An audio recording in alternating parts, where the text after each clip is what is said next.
Hey, what's up? Welcome back to another video here on Free Will Photos. Sometimes we have a hard time identifying the potential in our images, especially when the color looks like this. Now, in honor of the winter season that I'm currently in when I'm filming this video, and hopefully when it's released, I thought that this would make sense. Even though this is an older photo, still fits the time frame. Now, looking at it, there's not much going on in this image. It's nice, it's cool, but it's not actually colorful, and it's hard to tell what could really be going on with this image. So today what we're going to try to do is figure out how we can use ON1 to unlock the potential in our images, especially when they look like this and they're not very inspiring. So first thing is to activate Brilliance AI, and you can see what happens with Brilliance AI. It's going to go, relatively crazy, and I could pull this down, but I think sometimes it's good to watch Brilliance AI go a little overboard and then you dial it back, because you're the artist or the creator in your own photography. And then of course I could pull down on the color amount here because I'm not quite sure. I like what it did with the colors, but there are a lot of yellows and greens. So just fun fact if you didn't know that. And then let's turn off the local adjustments. Okay, so the local adjustments are darkening this sky area, which is probably appropriate.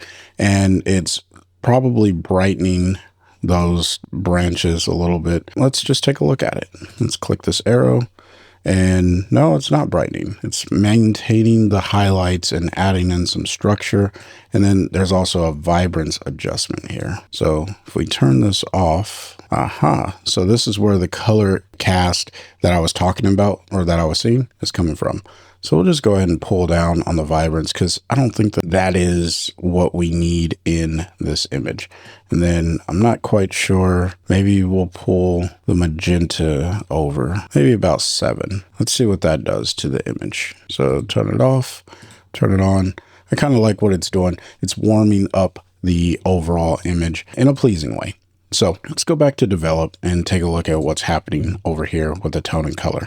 And one of the best ways to unlock potential in an image is to use the camera profiles, assuming that you shot this in RAW.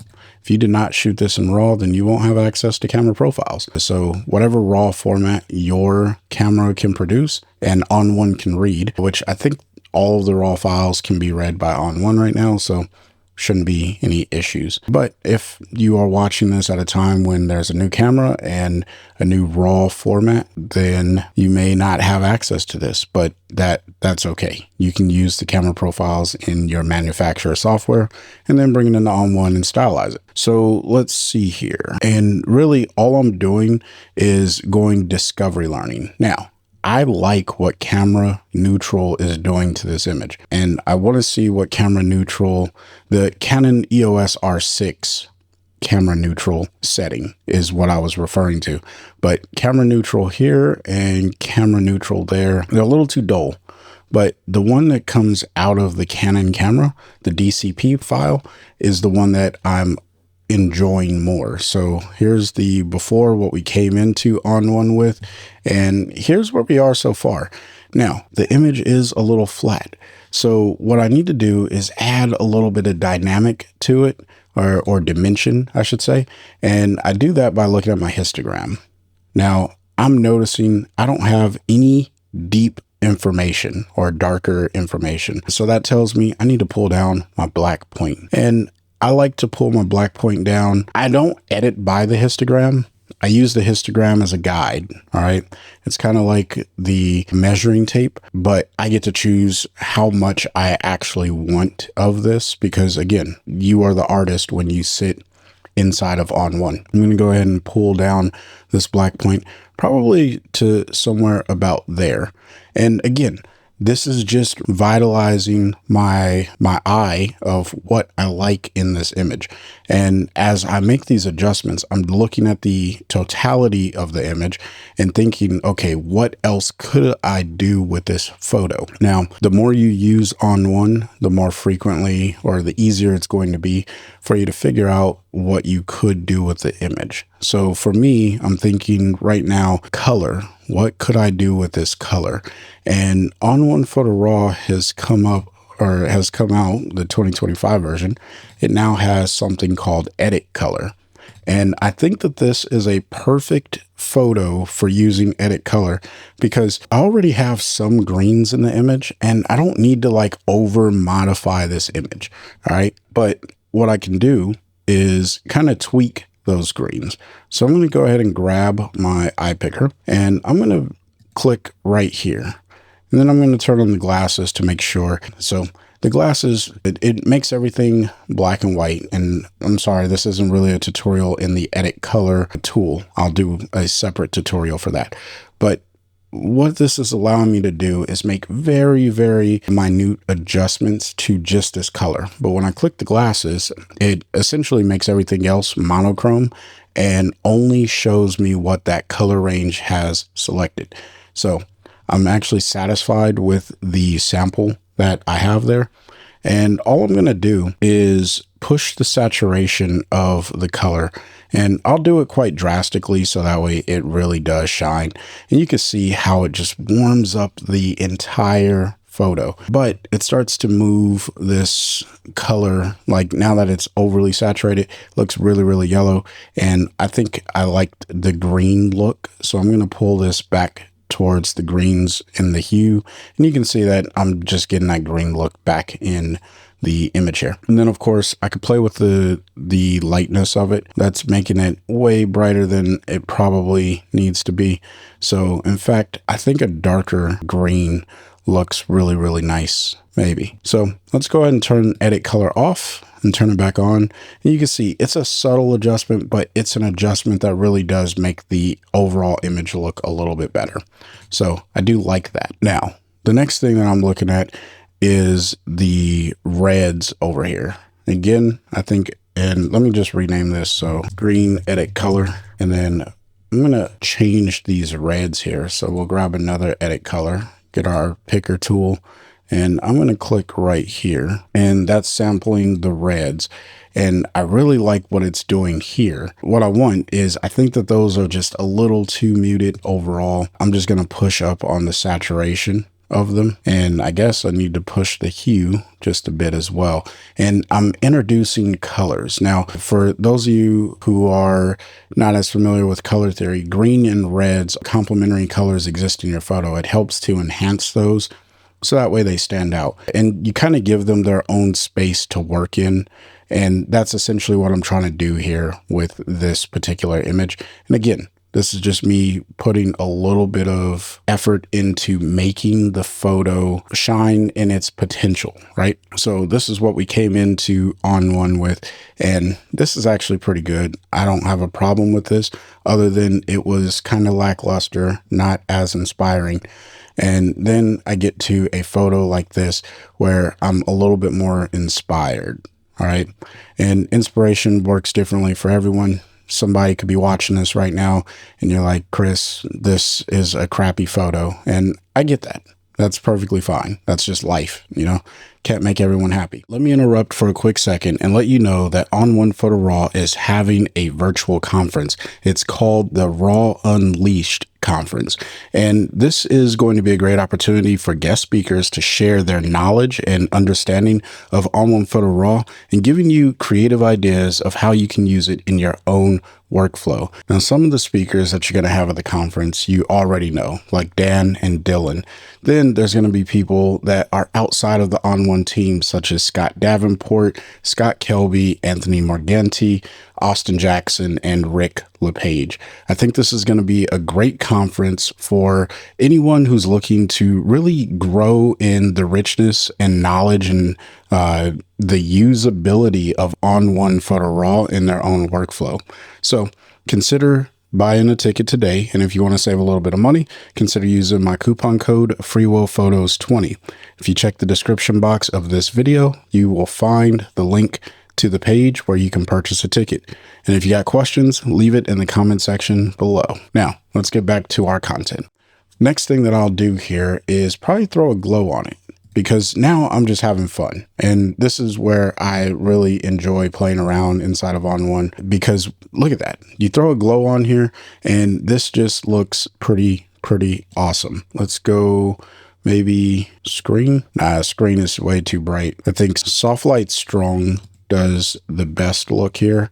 And then let's pull up, don't want to pull the halos too far. I'm just trying to add in like a little bit of a hazy look over the entire image. And if the glow doesn't do it, I don't think a blur is going to do it very well. Let's try surface maybe. And then we'll just pull down on the amount and let's try changing the blend mode. So we'll come here, blending, and now this doesn't look too bad. It's not exactly what I had in mind, but the soft light, and again, this is just how you explore to figure out what direction could I go in with this image. And I'm not quite sure any of these are doing what I would like it to do. This is kind of getting there, but it's taking away some of the overall sharpness, and that's no fun. That is no fun. And I guess I could pull down on the opacity, blend it a little bit better.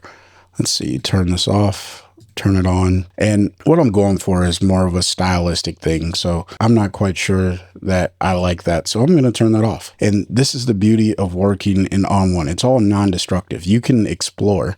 Don't be afraid to try something. And if it doesn't work, you just delete it. I've said this many times, but I know that there are still some people who are like, I don't know if I should choose the HDR look or the grunge filter. How do I know the difference? Which one should I take? Well, the answer is take whichever one you want. And if it doesn't look good, just turn it off. That's really what my answer is in most cases. Now, there are some tools inside of ON1 and any photo editing software. You know, like I'm not going to pick up a hammer if I need to tighten a screw, right? That it just doesn't make sense. But if I want to adjust something creatively, then I can do that. And if it doesn't work, then I just delete it. So sorry for that little bit of a rant there. I'm just exploring right now. So I said HDR look earlier, and then I was like, well, I wonder what the HDR look would do to this photo. But these are my favorite types of editing sessions because it allows me to understand more about what I can do in the software and really just play around, because that's essentially all that I'm doing is playing around. And I could make this video go on for ages, but in a relatively short amount of time, short of my soapboxing and just experimenting, I was able to go from something that looks like this, which is not as exciting as I think this image is. And this image, I think, speaks better to what you could really do inside of ON1. And that was really the goal of today's video, was really just to help inspire people. The tagline of this channel and just my mantra when it comes to photography is to stay inspired and keep creating. Sometimes you're not going to be inspired, and that's going to make you not want to create. But here's the deal. Photography is a creative outlet, and the only way that you get better is by going through the motion of doing the thing.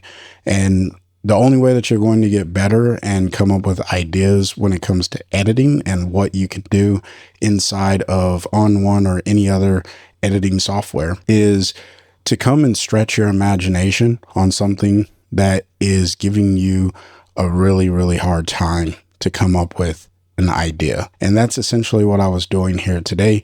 Is I sat down with a photo that was not as inspiring to me, and I was just trying to figure out what could I do with this image. And, you know, normally I would never share this type of photo because I'm just not inspired by it. However, the idea is still very, very powerful in the fact that you just got to start messing around with stuff. So the reason I wanted to share today's video or this idea with you is because I know how hard it is sometimes to be inspired and continue creating. This is the reason why I like to end all of my videos by saying, stay inspired and keep creating, because I know how difficult it is. Just like any other artist, we all have a point in which we don't want to do the thing that we really enjoy. And it's usually because we feel like we don't have material or we're just not. And one thing that I admire about people who are writers, they write regardless of if they felt like writing. They sit down and they write. It may be a sentence, but a sentence is better than nothing because it's all about word count. It's all about repetition.